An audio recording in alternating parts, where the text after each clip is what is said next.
The success of the manned re-entry of the Pike River mine could hinge on whether police choose to go underground or not. Minister Andrew Little announced yesterday a plan to re-enter the drift nearly 8 years after the first of several explosions that killed 29 men. The plan relies heavily on the involvement of police to collect and secure material that could be used in evidence. But police told Checkpoint that they haven't decided yet what role they will have. They told Checkpoint they will not be attending a training exercise in the Otago gold mine scheduled for later this month. So who else could perform the crucial forensic role if police decide not to go underground? ESR today confirmed to Checkpoint it won't make personnel available for underground duties at Pike River. I asked Andrew Little where this leaves his re-entry plan. It leaves us with still a job to do, which is to, having ascertained the safest way to enter the drift and whether or not it could be done safely and therefore the safest way to do it. We're at that point where that decision can be made and now has been made with the additional resources attached to it. The police have been involved in planning and doing their part of it since the middle of the year. They are yet to make their decisions about whether they will directly send people underground or whether they will train up those who do go underground and what they need to do to preserve the scene, capture evidence, do whatever. But look, the police have continued to be involved, including sending 5 or 6 officers for training just in the last few weeks on mine safety and accessing the mine and so on. They will make their decision in due course, but the operation of recovering the drift has to continue regardless. Yeah, but the advice given to you in that 66-odd page report continually emphasises the fact that the police involvement in the collection of forensic evidence and going down into the mine is a crucial aspect for the outcome of this project, and the priorities are gathering evidence for what caused this and scene examination and recovery of human remains if possible. Who's your plan B if the police are not going to do that? Well, the police will be involved regardless. If there is recovery of human remains, they have to be involved. They have to be involved for the purposes of the coroner. But not underground though, Mr Little. They have not made a decision on whether they will enter the mine. So who will physically collect that evidence if the police will not do it for you? Well, if I could just finish answering that question. The police will be involved regardless because they have to be, because if there are human remains, they need to act on behalf of the coroner. They also are the agency that does the disaster victim identification.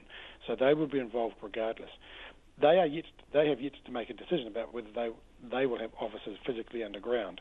But that cannot and should not and could not stop the project of recovering that drift so that we can, through the agency, do our job of whether it is finding remains, but equally importantly, establishing to a better degree the causes or most likely causes of the explosion on the 19th of November 2010.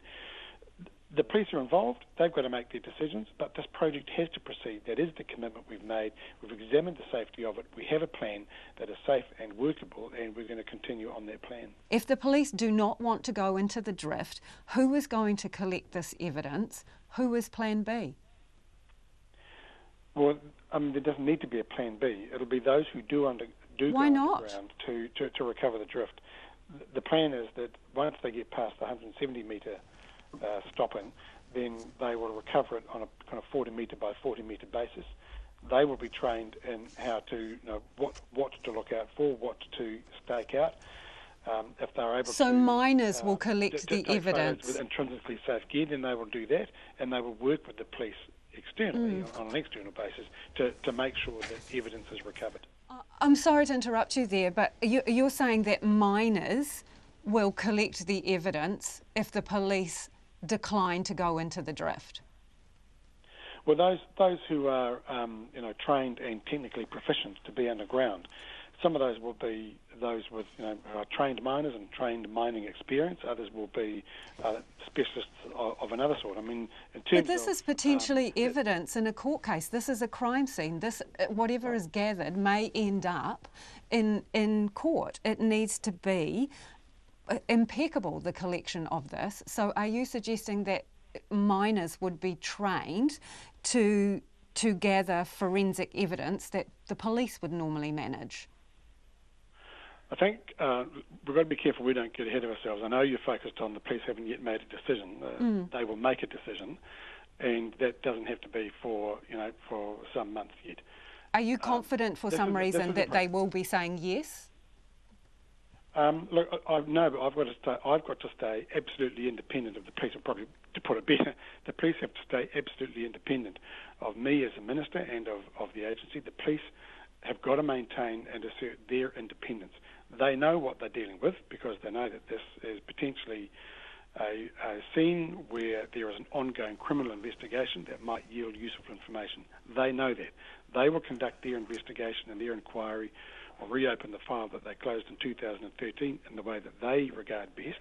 But we have a project to do, which is to recover the drift, get what information we can, and most importantly, establish from the agencies and the government's point of view to a better degree what the likely causes were of the 2010 explosion. But here's the thing, Minister, you can't complete that mission unless you have someone adequately trained to do the exhibit gathering, to do the evidence gathering, and as I understand it, ESR, the board of ESR has decided it will not make any personnel available to you for underground duties at Pike River. I'm just reading a statement they've released to us. It says they've formally agreed with police not to participate in scene recovery within the Pike River mine. So they don't want to go underground either to help with evidence collection. And you don't know yet whether the police will. And the police have told us that they are not participating in the training exercise, which is scheduled for, I think it is the 26th of this month. So how can you meet the schedule you've set out for a start? They were involved in the training exercise just in the last couple of weeks. So, look, they have been involved and they'll continue to be involved. There's a detective senior sergeant who has been involved since June. So I do understand that, Minister, but your schedule, the schedule released yesterday says that on the 26th of November, that is when 20 police staff are supposed to join others at the Oceana Gold Mine in Otago to do training. And they've told us they're not going to participate in that.